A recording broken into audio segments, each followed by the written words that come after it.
बिस्मिल्लाहिर्रहमानिर्रहीम। अस्सलाम वालेकुम नाज़रीन, आप यूट्यूब चैनल देख रहे हैं, मैं Imran Khan. On the coordinated routes as already announced by ports and maritime organization of the Islamic Republic of Iran. यानी ये जो भी होगा ये ईरान के जेरे इंतजाम होगा, यानी इसके ऊपर कंट्रोल ईरान का रहेगा, लेकिन ये खुली रहेगी। इसके ऊपर डोनाल्ड ट्रंप ने ईरान का शुक्रिया अदा किया और डोनाल्ड ट्रंप ने खुशी का इजहार किया कि जनाब आबनाए हुर्मस खुल गई है, और ये एक बड़ी फेस सेविंग डोनाल्ड ट्रंप को बज़ाहिर मिल गई। लेकिन उसके बाद डोनाल्ड ट्रंप ने मीडिया के साथ जो जो बातें कर दी वो ईरान को उसका जवाब देना पड़ गया। और अब जब मैं ये वीडियो रिकॉर्ड कर रहा हूं तो थोड़ी देर पहले बाकर कालीबाफ जो स्पीकर है ईरान के और उसके साथ साथ वो मुज़ाकराती कमेटी के हेड भी हैं, उन्होंने डोनाल्ड ट्रंप का सारा चट्टा कट्टा खोल दिया अपने ट्वीट के ऊपर और एक स्टेटमेंट भी जारी कर दिया, जबकि ईरानी वजारत खारजा ने भी एक स्टेटमेंट इस बारे में जारी कर दिया है। डोनाल्ड ट्रंप ने एक दावा यह भी किया कि ईरान अपनी अफसूदा शुदा यूरेनियम, यानी वो यूरेनियम जिसका वजन लगभग 450 किलो है, और वो यूरेनियम जो 60% तक अफसूदा हो चुकी है, यानी उसको एटमी मवाद बनाने के लिए या एटमी धमाका करने के लिए या एटमी तजर्बा करने के लिए चंद दिनों में इस काबिल बनाया जा सकता है अगर ईरान कोशिश करे तो। डोनाल्ड ट्रंप ने यह दावा किया कि वो अमेरिका के हवाले कर देगा ईरान। अब पूरी दुनिया में इस पर खबरें चलना शुरू हो गई कि जनाब ईरान ने यह फैसला कर लिया है कि वो अफसूदा यूरेनियम हवाले कर देगा डोनाल्ड ट्रंप के। और मुझे ये बहुत बड़ी कामयाबी लगी डोनाल्ड ट्रंप की, क्योंकि ये बहुत बड़ी वॉर ट्रॉफी है। अगर कहीं ये यूरेनियम डोनाल्ड ट्रंप किसी जगह पे रख के इसका मुआयना करने के लिए आ जाए या उसको देख ले या डोनाल्ड ट्रंप की टीम उसको देख ले और डोनाल्ड ट्रंप इसकी सिर्फ तस्वीर जारी कर दे कि जनाब हमने ईरान से ये यूरेनियम हासिल कर ली है, अब ये अमेरिका के कंट्रोल में, अमेरिका के कब्जे में है, तो ये एक बहुत बड़ी कामयाबी हो सकती है अमेरिका की। जो खबरें मार्केट में आई उनमें एक ये था कि कोई $20 अरब ईरान को मिल जाएंगे, इसमें आबनाए हुर्मस के ऊपर ईरान का कंट्रोल हो जाएगा, यूरेनियम जो है वो अमेरिका के हवाले कर दी जाएगी, ईरान कभी भी एटमी हथियार नहीं बनाएगा। इस किस्म की बहुत सारी चीज़ें मार्केट के अंदर आ गई। लेकिन क्या ये वो चीज़ें हैं जिन पे अरब ममालिक मान जाते? मुझे ये बातें सुनकर हैरत तो हो रही थी। अच्छी बात तो यह है कि अमन हो रहा था, और मुझे आसिम मुनीर साहब की काबिलियत पे भी हैरत हो रही थी कि वो इतनी ज़बरदस्त चीज़ें ईरान से मनवा कर उठ गए कि आप यूरेनियम अमेरिका के हवाले कर दें और आबनाए हुर्मस को कंट्रोल कर लें। क्योंकि आबनाए हुर्मस को अगर कंट्रोल कर देते हैं ईरानी, जैसा कि डोनाल्ड ट्रंप ने मुबारकबाद दी और ईरान ने कहा कि हमने खोल दी है लेकिन वो हमारे कंट्रोल के मुताबिक चलेगी, तो ये तो अरब ममालिक को कभी भी काबिल कबूल नहीं होगा। वो आबनाए हुर्मस जो इससे पहले अरब ममालिक आज़ादी के साथ इस्तेमाल करते थे, अब वो सारे खलीजी ममालिक उस आबनाए हुर्मस को इस्तेमाल करने के लिए ईरान के मरहूने मिन्नत हो जाए और अमेरिका यहां से अपनी वॉर ट्रॉफी लेकर चला जाए, तो अरबों को क्या मिला? ये बात मेरे जहन में आ रही थी। लेकिन फिर बाकर कालीबाफ ने ट्वीट कर दिए, और जो उन्होंने ट्वीट किए उनका मतलब मैं आपको बता देता हूं। उन्होंने तो फारसी में ट्वीट किए, उसका हमने अंग्रेजी में ट्रांसलेशन किया और उसको उर्दू में भी ट्रांसलेट किया। बाकर कालीबाफ ये कहते हैं कि अमेरिका के या अमेरिकी सदर के जो हालिया बयानात हैं उस पर उन्होंने शदीद रद्द-ए-अमल देते हुए कहा कि अमेरिकी सदर की जानिब से 1 घंटे में किए गए 7 दावे सरासर गलत और गुमराहकुन हैं। यानी 7 चीज़ें जो डोनाल्ड ट्रंप ने कही वो 7 की 7 गलत हैं। उन्होंने एक एक करके उन चीज़ों के ऊपर बताया। फिर उन्होंने ये भी कहा कि हमारी जो वजारत खारजा है उसका जो बयान है या इंटरव्यू है उसको आप पढ़ लें, आप गुमराह होने से बच जाएंगे, ईरानी मौक़िफ़ आपको वहां पे मिल जाएगा। उन्होंने कहा जी कि अमेरिका झूठे बयानिए के जरिए जंग में कामयाबी हासिल नहीं कर सकता और ना ही मुज़ाकरात में किसी नतीजे पे ऐसे वो पहुंच सकेगा। उनके मुताबिक ईरान के खिलाफ अगर मुहासरा जारी रखा गया तो आबनाए हुर्मस खुली नहीं रहेगी। यह है जी सबसे इंपॉर्टेंट बात। डोनाल्ड ट्रंप ने कहा था कि आबनाए हुर्मस खुल गई है, जबकि अमेरिका का ब्लॉकेज जो ईरान के हवाले से है वो जारी रहेगा। तो इस पे ईरान ने कह दिया जी अगर आपका ब्लॉकेज जारी रहेगा तो फिर आबनाए हुर्मस भी नहीं खुली है, तो अब अमेरिका को पहले ब्लॉकेज खत्म करना पड़ेगा। डोनाल्ड ट्रंप ऐसा आदमी है, वो सुबह अनाउंस कर सकता है, यानी वो आज के दिन में अनाउंस कर सकता है कि जी मैं ब्लॉकेज खत्म कर रहा हूं, आबनाए हुर्मस भी खुली हुई है, अब ब्लॉकेज रखने की जरूरत कोई नहीं है, तो वो फेस सेविंग लेने की कोशिश करेगा। लेकिन अगर वो इसको डिले करेगा तो ये उनके लिए एक और शर्मिंदगी का बायस बन जाएगा। लेकिन जो सबसे बड़ा दावा था डोनाल्ड ट्रंप का, देखें 2 बड़े दावे किए ना डोनाल्ड ट्रंप ने, यहां पे तो उन्होंने 7 बता दिए, गिनवा दिए कि 7 दावे 7 के 7 गलत साबित हो गए डोनाल्ड ट्रंप के। लेकिन हम 2 बड़े दावों की बात करते हैं इस व्लॉग में। पहला बड़ा दावा जो डोनाल्ड ट्रंप ने किया वो ये है कि आबनाए हुर्मस खुल गई है मुकम्मल तौर पे सबके लिए और हमारा ब्लॉकेज जारी रहेगा। ईरान ने कहा नहीं, आपका ब्लॉकेज होगा तो आबनाए हुर्मस बंद रहेगी, और आबनाए हुर्मस खुली है ईरान के जेरे कंट्रोल, यानी ईरान ये डिसाइड करेगा, जो रूट ईरान देगा उससे जहाज गुजरेंगे, हमारे साथ कोऑर्डिनेशन करके गुजरेंगे, हमारे कंट्रोल में रहेगा। ये ईरान ने क्लियर किया। एक तो ये चीज है। दूसरी जो सबसे बड़ी चीज है जो अमेरिका के लिए एक वॉर ट्रॉफी है कि जनाब ये हमने जीतना है हर हाल में, वो है कि वो यूरेनियम लेकर चले जाएं, जो एनरिच्ड यूरेनियम है वो उसको वहां से ले जाएं। अब इसके ऊपर जो स्टेटमेंट है वो मैं आपको पढ़ के सुना देता हूं ताकि ज्यादा क्लैरिटी आ जाए। वो जो स्टेटमेंट है इसके अंदर जिसका लिंक शेयर किया है बाकर कालीबाफ ने, वो स्टेटमेंट ये कहती है कि Iran enriched uranium is not going to be transferred anywhere under any circumstances, कि ईरान की जो अफसूदाशुदा यूरेनियम है वो किसी भी सूरत में किसी भी जगह पे कहीं भी ट्रांसफर नहीं की जा रही, उसको मुल्क से बाहर नहीं भिजवाया जाएगा। और ये जो अगला जुमला है ना, इस पे है सारा जोर। उसमें वो कहते हैं कि just as Iranian soil is sacred so is enriched uranium. वो कहते हैं जैसे हमारे लिए ईरानी सरजमीन मुकद्दस है वैसे ही ये यूरेनियम भी हमारे लिए है। यानी ये यूरेनियम हमारे लिए ऐसे ही मुकद्दस है जैसे ईरानी सरजमीन हमारे लिए मुकद्दस है। ये हैं वो दो चीज़ें जो डोनाल्ड ट्रंप की गलत साबित हुई। अब डोनाल्ड ट्रंप को अगर यूरेनियम नहीं मिलती तो डोनाल्ड ट्रंप और क्या कर सकते हैं, इसके ऊपर अगर मैं गौर कर रहा था तो मुझे ऐसा लगता है कि अगर कोई सोल्यूशन निकलेगा तो वो ये होगा कि ईरान ये सारी यूरेनियम एक जगह पे इकट्ठी करके एक इंटरनेशनल तरीक़ाकार के तहत इसको निगरानी में ले आएगा कि जनाब ये वो यूरेनियम है जिससे अमेरिका को प्रॉब्लम है, आपको ये लगता है कि हम एटमी हथियार बना लेंगे, हमारे पास तो पहले ही फतवा है कि हमने एटमी हथियार नहीं बनाने, लिहाजा ये यूरेनियम पड़ी हुई है और इसके ऊपर आप आगे निगरानी कर लें और इसके ऊपर इंटरनेशनल निगरानी का जो पूरा मैकेनिज्म है वो इसके ऊपर आप लगा दें और हम आपको हर महीने या जो भी टाइम होगा उसके हिसाब से आप इसकी निगरानी कर सकते हैं, आप चीज़ें देख सकते हैं, ईरान कोऑपरेट करेगा। लेकिन उसके बदले में ईरान के ऊपर से पाबंदियां उठानी पड़ेंगी। ये नादरीन जो दोनों चीज़ें थी इन पे मैंने आपके सामने जो इस वक्त रीसेंट सिचुएशन है वो मैंने आपके सामने रख दी। बड़ा दिलेरी वाला स्टेटमेंट मुज़ाकरात के बीच में बाकर कालीबाफ ने दिया। किसी भी जगह पे ऐसा लगता नहीं है कि ईरान कोई हारा हुआ मुल्क है, या किसी जगह पे ऐसा लगता नहीं है कि ईरान को इतनी मार पड़ी है या ईरान पे इतने बम गिरे हैं।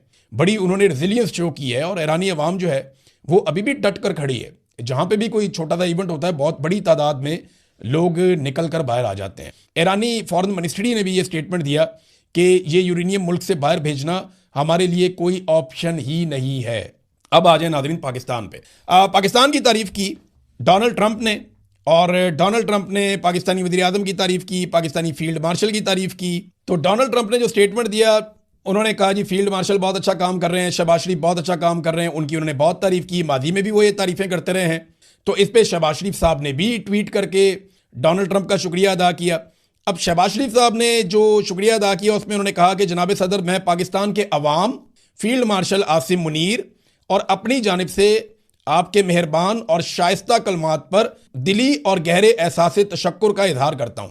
यानी बहुत शुक्रिया अदा किया। पाकिस्तानी अवाम की तरफ से भी शुक्रिया अदा कर दिया, हालांकि अवामी मैंडेट नहीं है इनके पास। अवाम की तरफ से शुक्रिया तो वो वज़ीर आज़म अदा कर सकता है ना जिसके पास पब्लिक का मैंडेट हो।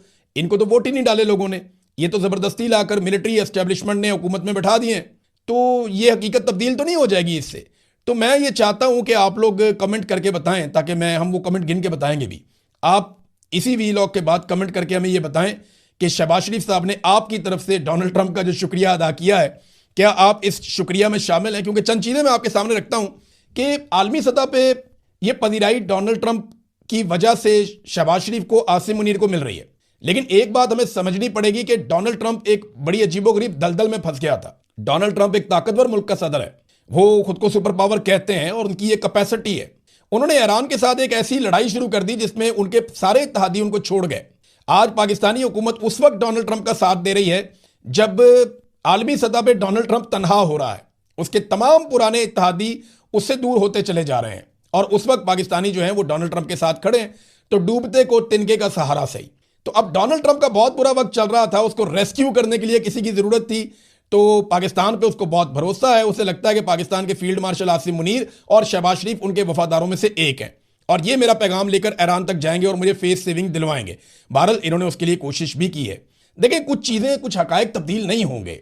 यानी अमेरिका जितनी मर्जी तारीफें कर ले, लेकिन इससे चंद हकायक हैं वो तब्दील नहीं किए जा सकते। नंबर एक, आर्मी चीफ ने एक्सटेंशन ली हुई है, ये एक्सटेंशन शुदा, ये हकीकत आप तब्दील नहीं कर सकते। दूसरा, मुस्तकबिल में मुकदमात और एहतसाब से बचने के लिए इन्हीं आर्मी चीफ ने, फील्ड मार्शल ने इस्तिस्ना भी लिया हुआ है ताहयात, इसको भी आप तब्दील नहीं कर सकते। मिलिट्री एस्टेब्लिशमेंट ने पाकिस्तान के निज़ाम को इलेक्शन चोरी और जाली आईनी तरमीम के बाद मुकम्मल तौर पर कंट्रोल कर रखा है, ये हकीकत भी आप तब्दील नहीं कर सकते।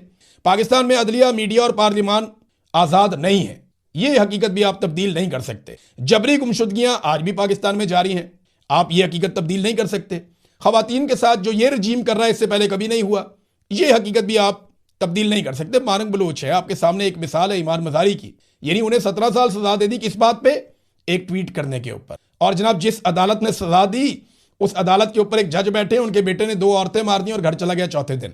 यहां पे उसको घर भेज दिया और इसको 17 साल सजा दे दी एक ट्वीट करने पर।